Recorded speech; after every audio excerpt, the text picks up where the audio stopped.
సామెతల గ్రంథం 22వ అధ్యాయం 1వ వచనం, గొప్ప ఐశ్వర్యం కంటే మంచి పేరు వెండి బంగారాల కంటే దయయు కోరదగినవి. అందరూ ఈ మాట చెప్పండి. గొప్ప ఐశ్వర్యం కంటే ఏ పేరు మేలట? మంచి పేరు. నీకు 100 కోట్ల ఆస్తి ఉండడం కంటే సమాజంలో ఒక మంచి పేరు ఉందా? నువ్వు పరిశుద్ధమైన జీవితాన్ని జీవిస్తున్నవాడవని, దేవుని చిత్తాన్ని నెరవేరుస్తున్నవాడని, అన్కాంప్రమైజింగ్ లైఫ్ నీ జీవితంలో ఉందని గుర్తించారా? ఒక క్రైస్తవుడు ఒక ఆఫీసులో పనిచేశాడు 15 సంవత్సరాలు. ప్రక్కనున్న వ్యక్తికి ఎప్పుడు తాను క్రైస్తవుడని తెలియదట. ఎంత విచిత్రమైన క్రైస్తవులు ఉంటారో చూడండి ఈ రోజుల్లో. 15 సంవత్సరాలకు ఆఫీసులో పనిచేశాడు. Nobody knew that he is a Christian.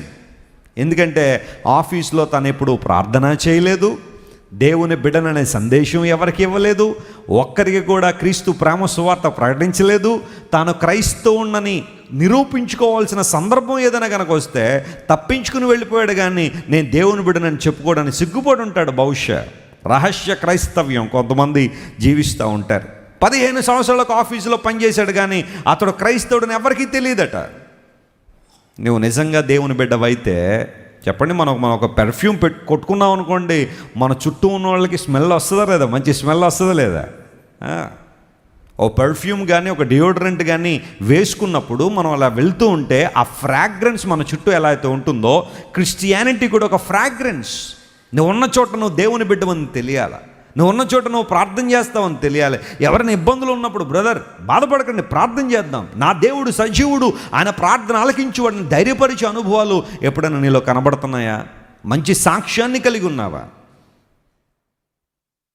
ఇదివరకు మన మందిరానికి ఒక ఆమె వచ్చేది, మొదట్లో లేండి, ఆ తర్వాత మానేసింది. ఆమె వస్తూ ఉంది కదా అని చెప్పి ఆమె మంచిదని అనుకుంటా ఉన్న పరిస్థితుల్లో ఒక రోజున ఆమె భర్త వచ్చి అన్నాడు, పాస్టర్ గారు, నా భార్య మీకు కనబడేంత మంచిది కాదండి.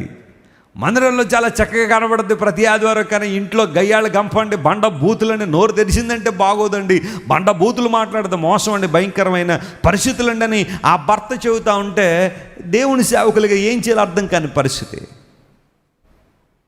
నీ భర్త నీ గురించి మంచి సాక్ష్యం చెప్తున్నాడమ్మా, పైకి చాలా చక్కగానే కనబడుతున్నావు భక్తి పొర్రాళ్ళగా, కానీ నీ భర్త ఏం చెప్తున్నాడు నీ గురించి? పైకి చాలా గొప్ప వ్యక్తిగానే కనబడుతున్నావు, కానీ నీ భార్య ఏం చెబుతుంది నీ గురించి?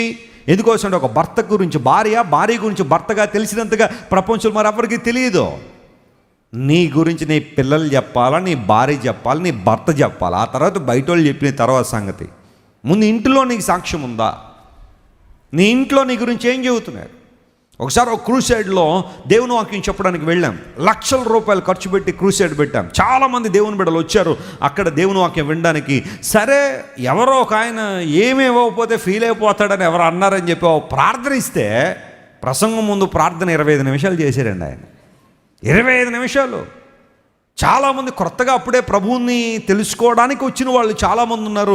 వారికి ఇంకా ఏం సరైన అవగాహన లేనప్పుడు అందరూ కళ్ళు మూసుకున్న 25 నిమిషాలు మొదలెడతామనే, ప్రభువా నువ్వు ఆదికాండంలో ఉన్న దేవుడు నాయన అన్నాడు.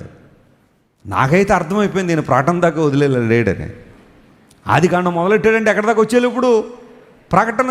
ఆయనకి తెలిసిన రెఫరెన్స్లు, బైబిల్లో కథలు, బైబిల్లో సంబంధించిన చరిత్ర మొత్తం అంతా వేసేసి మధ్యలో అతని గురించి కూడా కొన్ని సాక్ష్యాలు, ప్రభువా నేను ఎలాంటి వాడినో నీకు తెలియదని ఆయన అని మొదలుపెట్టాడు ప్రార్థన.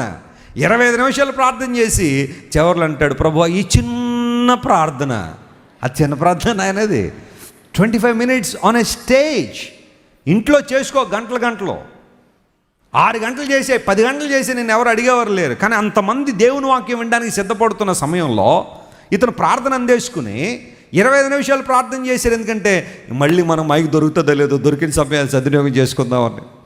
అంటే ప్రసంగం చెప్పాలని చాలా ఆలోచన ఉండుంటుంది. మరి ప్రసంగం చెప్పడానికి మేము ఉన్నాం కదా. అందులో ప్రార్థనే ఎలా మార్చేశాడు అయ్యగారు? ప్రసంగమై. పాట ఇస్తే పాట పాడు, ప్రార్థన ఇస్తే ప్రార్థన చేయి. ఇలాంటి సమూహాల్లో క్లుప్త ప్రార్థనలు చేయడం చాలా మంచి అలవాటు.